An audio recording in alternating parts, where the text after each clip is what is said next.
L'échiquier international, bienvenue à vous. La classe moyenne occidentale est-elle en voie de disparition? Les cures d'austérité se multiplient avec pour seul leitmotiv de la part des administrateurs politiques: il faut davantage se serrer la ceinture pour un meilleur futur. Plus d'impôts et un départ à la retraite sans cesse repoussé. Un continent européen pas sous les meilleurs auspices, savoir la dernière négociation, qui n'en est pas une en fait, entre Ursula von der Leyen, la présidente de la Commission européenne, et le président américain Trump.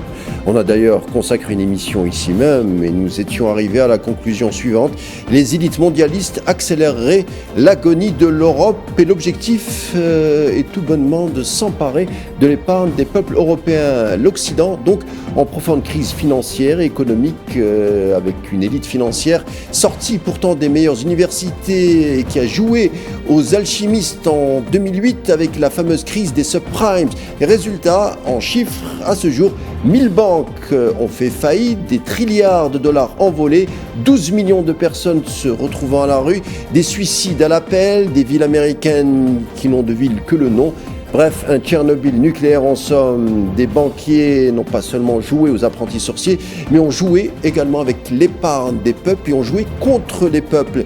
Pas un seul de ces banquiers n'a fait un jour de prison, inutile de le rappeler. On va voir ce soir justement comment cette fameuse crise des subprimes, loin d'être jugulée, continue de représenter une menace pour tout le système financier occidental. On en parle et c'est tout de suite.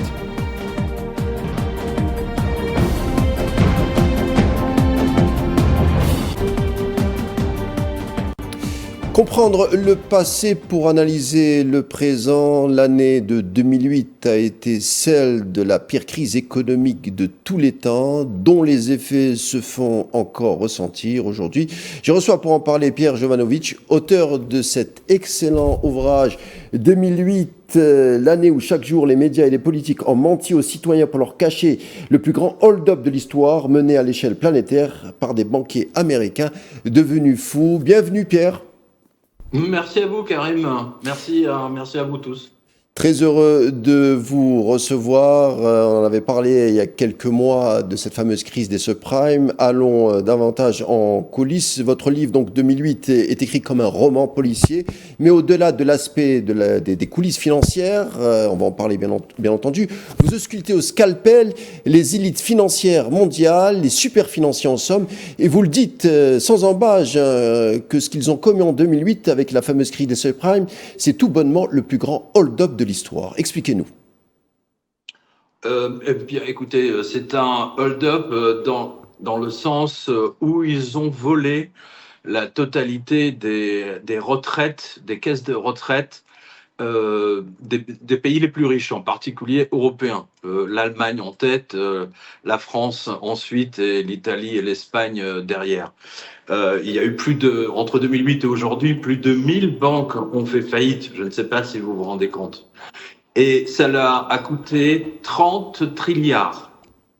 Alors, c'est un chiffre de la Banque mondiale, mais je pense que le vrai chiffre, il est de 60 trilliards. Et cette crise n'a jamais été jugulée. D'ailleurs, on la vit encore aujourd'hui. Je vous donne deux exemples. L'Angleterre, bien entendu, a été victime. Les Anglais veulent repousser la retraite à 80 ans maintenant. Il y a 15 jours, on était à 74 ans. Donc ça veut dire qu'à 80 ans, étant donné que, de mémoire, l'âge moyen de vie d'un homme anglais est de 78 ans, ça veut dire qu'il va cotiser toute sa vie sans jamais toucher sa retraite.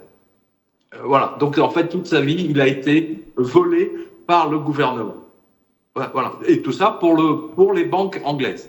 Vous vous consacrez quelques pages justement sur la situation anglaise, où vous focalisez sur le prix du ticket de métro, je crois, le ticket de transport, et qui était de quelques pence il y a quelques années et qui aujourd'hui a pris 20%. Vous calculez ça avec une inflation de 20%, ce qui est énorme. Je parle d'Angleterre. Alors, en fait, c'est différent. C'était j'ai pris le prix du timbre, pour une lettre standard anglaise, et j'ai appliqué la même chose pour la France. Et je me suis rendu compte qu'en appliquant la même inflation depuis 2001 jusqu'à 2025, eh bien, aujourd'hui, en France, le SMIC brut devrait être, le salaire moyen, donc le salaire minimum, pardon, devrait être à 5 400 euros brut. Donc, est-ce que vous réalisez tout ce qui a été volé aux salariés et aux classes moyennes? Vous en parliez au début de votre émission. Et c'est pour ça que les classes moyennes sont en train de disparaître littéralement sous nos yeux. Moi, je le vois dans ma liste des licenciements que je tiens un jour sur le site que vous connaissez, quotidien.com. Mais ce qui est inquiétant aujourd'hui, si vous voulez, c'est la colère phénoménale qui monte en France. En Italie également. En Italie, vous avez une colère phénoménale. Les Italiens veulent maintenant quitter l'Europe. Donc vous voyez que c'est quelque chose qui va affecter progressivement la totalité de l'Europe. Ce n'est pas uniquement, je reviens à votre livre, donc 2008, ce n'est pas uniquement l'élite financière que vous mettez en cause, mais vous démontrez qu'il y a également une flopée de journalistes, d'analystes, de faux spécialistes sur plateau qui en prennent pour leur grade dans votre livre, puisque vous dites qu'ils n'ont pas vu la crise venir. Et justement, vous nous racontez un exemple, puisqu'on avait posé la question, on est en octobre 2008, on avait un journaliste, Samuel Laurent, journaliste du Figaro à l'époque, qui avait posé la question, c'est une semaine après l'explosion de Wall Street, il avait posé la question à un conseiller, c'est Alain Minc, c'est le conseiller de tous les grands patrons français et des présidents français également, le fameux visiteur du soir. On lui avait dit, est-ce que cette crise va arriver? C'est lui qui a fait Emmanuel Macron, n'oubliez pas. Exactement. Il avait dit qu'il avait fabriqué Emmanuel Macron. On lui pose la question, président. On est en octobre 2008, on lui dit, est-ce que cette crise donc américaine au départ qui arrive en Europe, on lui demande, est-ce que ça risque de toucher l'Europe? Il dit non, il dit cette crise bancaire, ce n'est pas vraiment une crise, l'Europe est protégée, mais surtout c'est une crise qui est dans la tête, c'est-à-dire c'est un effet psychologique, c'est un effet c'est une illusion, quoi. C'est ça. Mais c'est surtout M. Alain Minc qui est une illusion, comme d'ailleurs la plupart des économistes que vous avez vus sur les télés françaises qui n'ont strictement vraiment rien compris. C'est-à-dire qu'en fait, ces gens, même lorsqu'ils regardent la crise en face, dans les yeux, eh bien, ils ne sont pas capables de l'interpréter. Et deuxième chose, je vous rappelle que le mot d'ordre de l'Élysée en 2008, mais c'est toujours le cas, ne jamais parler de la crise économique. Voilà. Il n'y a pas de crise. C'est le mensonge absolu. Vous ne voyez pas la réalité. Voilà. Les prix augmentés, mais non, mais c'est une illusion pour vous. Alors, je ne sais pas si c'est la même chose en Algérie, mais en tout cas, je peux vous garantir qu'en France, c'était exactement ça. Vous l'avez dit, 1000 banques ont disparu ou fusionné, cela revient au même. Justement, Karim, attendez 2 secondes. Allez-y. Juste, la semaine dernière, puisque c'est le sujet, la 4e plus grande banque américaine a failli voler dans les airs. Il lui manquait 200 milliards de dollars. Je ne sais pas si vous imaginez. Et ce n'est que parce que la Fed a imprimé, s'est servi de la planche à billets globalement, et lui a donné 200 milliards de photocopieuses, que la Wells Fargo a pu tenir et rendre l'argent à ses clients. Autrement, elle volait dans les airs, et tous les autres banques avec. Donc vous voyez, on est toujours sur la corde raide. C'est un peu comme dans Apocalypse Now, vous savez, c'est l'escargot qui progresse sur une lame de rasoir. C'est l'idée, hein. Sur la fragilité de ces banques, justement, je le disais, 1000 banques ont disparu ou fusionné, cela revient au même. Vous parlez de Lehman Brothers, vous parlez de Dexia, Fortis, Bernstein. Crédit Suisse, elle a fait faillite il y a quoi? Il y a 2 ans. Crédit Suisse, sauvé par le gouvernement suisse, je vous rappelle. Autrement, la totalité des clients auraient tout perdu. Avec des millions d'emplois qui ont disparu, des banques, on parle de banques historiques, comme par exemple Lehman Brothers, qui existent depuis le 1800, enfin, fin du 19e siècle. Je crois que c'est 1924 de mémoire. Voilà. Mais pas que, Bernstein également. Justement. Il y a 15 jours, Karim, il y a 15 jours, une des plus vieilles banques du Texas, qui date de 1930 de mémoire, qui a fait fortune dans le pétrole. Dieu seul sait s'il y a du pétrole au Texas. Eh bien, elle a volé dans les airs, il y a 15 jours. Il y a 15 jours.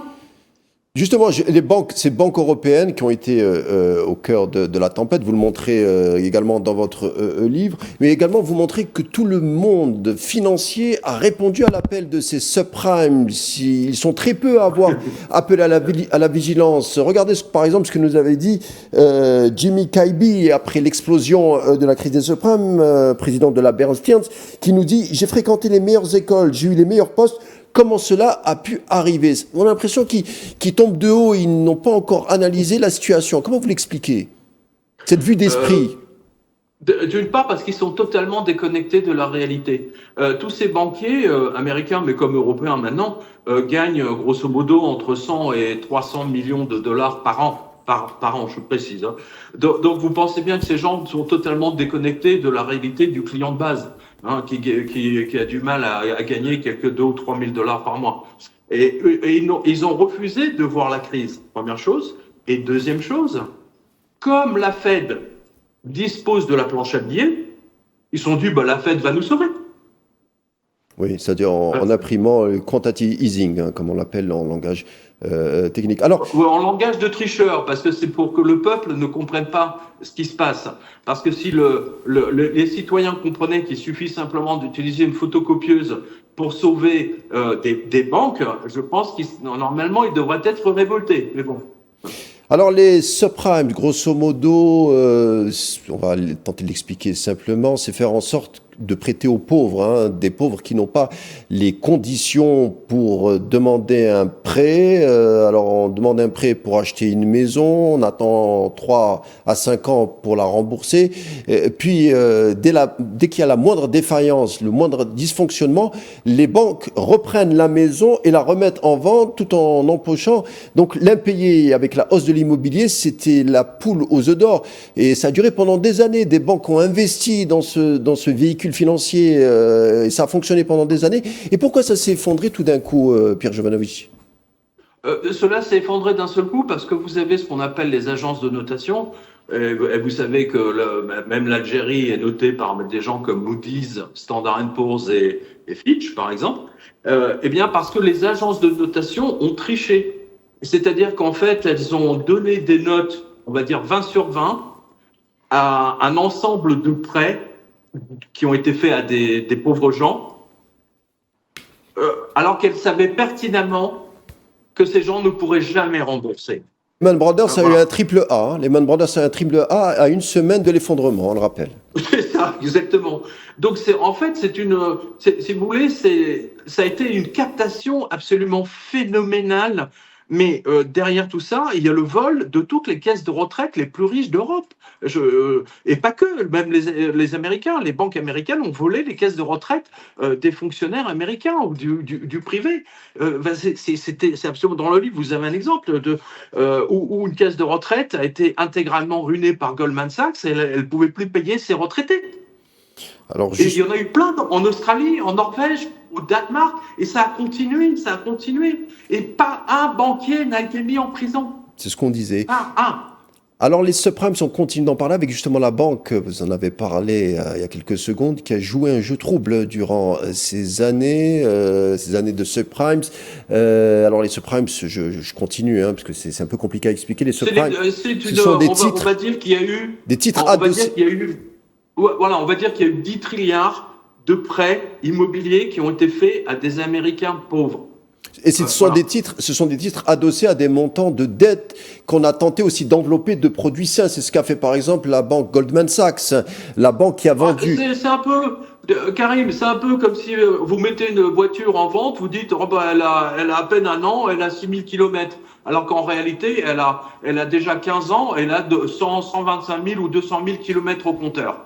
C'est la même chose. Mais justement, on voit. C'est ce que toutes les banques ont fait en 2004, 2005, 2006, 2007, 2008. Mais justement, on voit le jeu trouble de la banque, la fameuse banque Goldman Sachs, hein, qui a vendu des prêts donc toxiques, elle les a enveloppés de produits sains, elle les a vendus tout en pariant contre. Donc, elle savait forcément qu'il y allait avoir une crise financière. Absolu, Karim. Et en même temps, que non seulement ils ont expliqué à leurs clients. Tiens, je te vends une voiture quasiment neuve, hein, alors qu'elle a déjà 200 000 kilomètres dessus. Mais en plus, ils ont pris des paris comme quoi le client allait avoir un accident parce que le moteur l'a explosé. Donc elle a parié C'est ce contre. qu'ils ont fait avec la Grèce aussi. C'est ce qu'ils ont fait. Ils ont maquillé le bilan de la Grèce tout en pariant contre la Grèce qu'elle allait faire défaut, et c'est exactement ce qui s'est passé. Donc en fait c'est le casino. Je joue pile, je gagne, face tu perds. En fait la banque gagne toujours.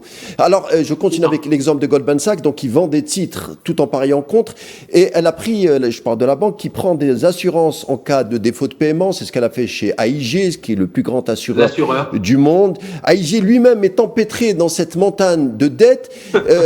On a conclu, Goldman Sachs, les analyses de Goldman Sachs ont conclu que la finance, que AIG était empêtré dans une grosse pagaille financière. Obama l'a sauvé à l'époque.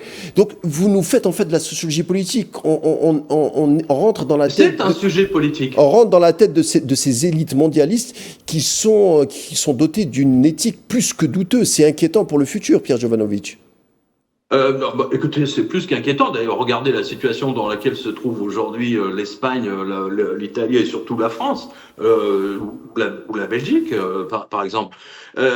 Imaginez que le patron d'AIG, qui vendait des garanties sur des impayés, voilà, c'est une sorte de factoring, on va dire. Eh bien, imaginez que le PDG d'AIG, le 30 décembre 2006, donc là, on est 2 ans avant l'explosion de Wall Street de 2008. Eh bien, il a réalisé que là, on allait à la catastrophe, et il a dit, on arrête les frais, je ne vends plus une seule assurance contre l'impayé. Et savez-vous ce qui s'est passé? Toutes les banques américaines se sont précipitées pour prendre la place d'AIG. Voilà. Pour garantir les prêts. Un des meilleurs exemples. C'est pour garantir les prêts. Alors, il y a des noms qui reviennent dans votre livre, comme par exemple Larry Summers, qui est économiste et ancien, surtout secrétaire du Trésor des États-Unis sous Clinton, qui est un proche d'Epstein, mais ça, c'est une autre histoire. Mais passons, Larry Summers. Non, c'est pas une autre histoire. Allez-y. Pas du tout. C'est pas du tout une autre histoire. Larry Summers est celui... Alors, je vous donne un exemple précis. L'un des analystes de la Banque mondiale avait écrit de mémoire en 2004-2005 que les banques américaines, à force de faire des subprimes, étaient devenues complètement folles et que tout ça allait leur exploser dans la figure. Eh bien, figurez-vous que Monsieur Larry Summers donc écrivait dans le New York Times et même dans le Wall Street en insultant cet analyste, en lui disant qu'il racontait n'importe quoi. Et je rappelle que Larry Summers, c'est lui qui a encouragé Obama à continuer à soutenir les banques américaines en 2006, 2007, 2008. Alors, Pierre Jovanovic, ce sont des criminels. Alors, pour le téléspectateur, Larry Summers, qui a été secrétaire d'État sous Clinton, et c'est lui qui a poussé Clinton à abolir le fameux Glass-Steagall Act. Globalement, c'est quoi? C'est que on pioche dans les fonds, on des pioche banques de dépôt du public. Voilà, c'est-à-dire que, et en fait, il a annulé cette loi via Bill Clinton, ce qui a permis, imaginez les banques algériennes, par exemple, qu'elles prennent l'argent du peuple, qu'elles le jouent à Wall Street. Ça revient à jouer au casino, grosso modo. Et le jour où le casino saute, tout le monde se retrouve en slip. On comprend à travers votre livre que les gouvernements occidentaux ont été obligés de sauver les banques, des banques qui ont joué au casino. Vous l'expliquez magnifiquement dans votre livre, donc 2008. Oui, mais juste permettez-moi de refermer une parenthèse. Allez-y. Parce que Larry Summers, au moment où il était toujours avec Epstein, les deux étaient tout le temps ensemble, je vous rappelle. Et surtout, Larry Summers, en même temps qu'il était ministre des Finances américain, il était le conseiller du gouvernement israélien, et notamment un des proches de Shimon Peres. Et vous l'avez vu à la fin du livre, parce que je dresse tous les pays, le seul pays qui n'a pas été touché par la crise bancaire, c'est Israël. Larry Summers, secrétaire d'État et non secrétaire d'État, et j'ai fait une petite erreur. Donc on le voit. Oui, secrétaire au Trésor, on appelle ça secrétaire au Trésor, du ministre des Finances. Ministre des Finances. D'accord. On fait tous la profession. Voilà. Donc pendant 2008, des banquiers comme Lloyd Blackfein, l'ancien, celui qui avait dit « je fais le travail de Dieu Je fais le travail de Dieu, ouais, qui se présentait même pas aux réunions de Obama quand il était président des États-Unis, mais des banques ont tous eu le même message en disant « soit vous, gouvernement, vous nous sauvez, ou sinon il y aura une révolution du peuple d'ici une semaine ». Donc c'est presque Exactement. du chantage. Ça a été le plus grand chantage mené par les banquiers sur le gouvernement américain. Et Obama, avant même qu'il soit élu, a participé aux négociations. Mais c'était la même chose en France, en Italie. En France, par exemple, Sarkozy a pris l'argent des caisses de retraite pour sauver les banques en 2008. Je ne sais pas si vous imaginez. Alors que ces banques auraient dû être nationalisées purement et simplement. Plan de sauvetage, plus d'impôts, plus de taxes, Et c'est pour ça qu'aujourd'hui, l'âge de la retraite allongé. Systématiquement la retraite. Est-ce qu'il faudrait comprendre, par exemple, la sortie de François Bayrou il y a quelques jours, où il nous parle d'une énième cure d'austérité à l'aune de cette crise financière de 2008 ? Ah ben, c'est exactement. Vous savez, c'est toujours les conséquences. Alors, en fait, vous avez une preuve de ça. C'est-à-dire que depuis 2009, donc, chaque année, grosso modo, le gouvernement, tous les gouvernements, repoussent de 1-2 ans l'année de la retraite. Ce qui fait qu'au bout de 15 ans, 16 ans, c'est ce que je vous ai dit au début, les Anglais maintenant envisagent de mettre l'âge de la retraite à 80 ans. Vous avez l'article sur quotidien.com. 80 ans, je ne sais pas si vous imaginez. Le mec, il meurt avant. C'est un cynisme. Alors justement, c'est effrayant. C'est comme une torture de la population, vous voyez ? Quelques chiffres justement de cette torture, je parle de la France, 114% du PIB va à la dette publique de la France, c'est 55 milliards d'euros, charge de la dette publique en 2025, estimation 5 000 euros qui augmente en France par seconde. Justement, à force d'être empêtré dans cette dette, et on paye l'intérêt de la dette, on paye même pas la dette, est-ce que c'est pas la souveraineté? Oui, par exemple, en cette année, l'intérêt de la dette, rien que pour la France, c'est 40 milliards. 40 milliards d'euros. Est-ce que c'est pas la souveraineté française qui est touchée? On a posé la question à Arnaud Montebourg à l'époque, on regarde sa réponse. Écoutez, on a perdu en 15 ans Arcelor, leader mondial de l'acier. Péchinet, leader mondial de l'aluminium. Alstom, un des leaders mondiaux de l'énergie. Technip, un des leaders dans l'oil and gas. Lafarge, le ciment donné aux Suisses. Alcatel, détruit, vendu à Nokia. On aurait pu racheter Nokia, on était plus haut qu'eux. Je vous parle même pas de Essilor. C'est ça le résultat. Et on sort mon décret quand il y a Carrefour qui risque d'être acheté par Couche-Tard. Il faut se réveiller là. Donc vous êtes une commission d'enquête sur la souveraineté. La souveraineté, ça a un sens. C'est que ça, si vous voulez, quand vous perdez tout ça en 15 ans, il ne faut pas s'étonner s'il n'y a plus de PME en France, parce que les PME travaillaient pour ces boîtes-là.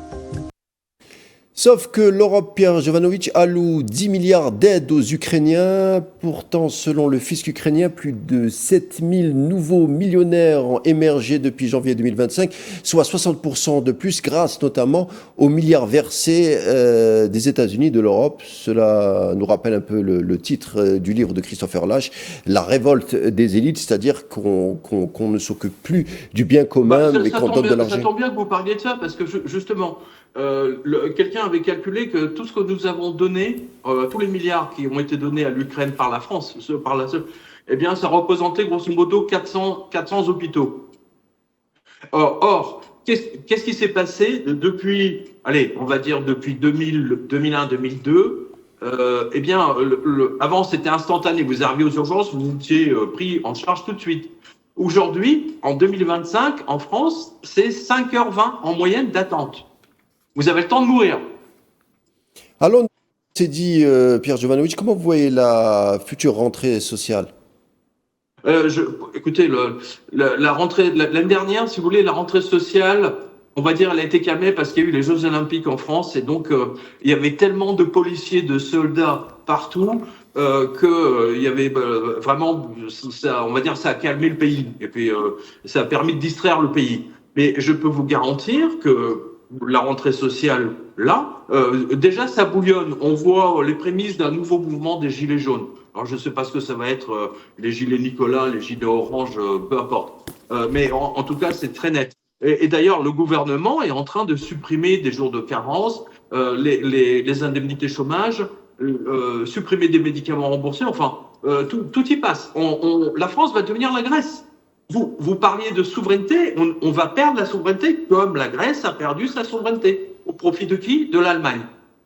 Voilà. Et ça sera le mot de la fin. Avec moi ce soir, Pierre Jovanovic, auteur du Magistral 2008, à lire si vous voulez comprendre pourquoi l'Occident est en crise et c'est une crise qui risque de durer. En tout cas, merci Pierre Jovanovic de nous avoir rendu visite et je vous dis à bientôt. L'échiquier international arrive à sa fin, à sa conclusion. Je vous laisse avec la suite des programmes sur Al 24 News et on se retrouve demain. Et bonne soirée.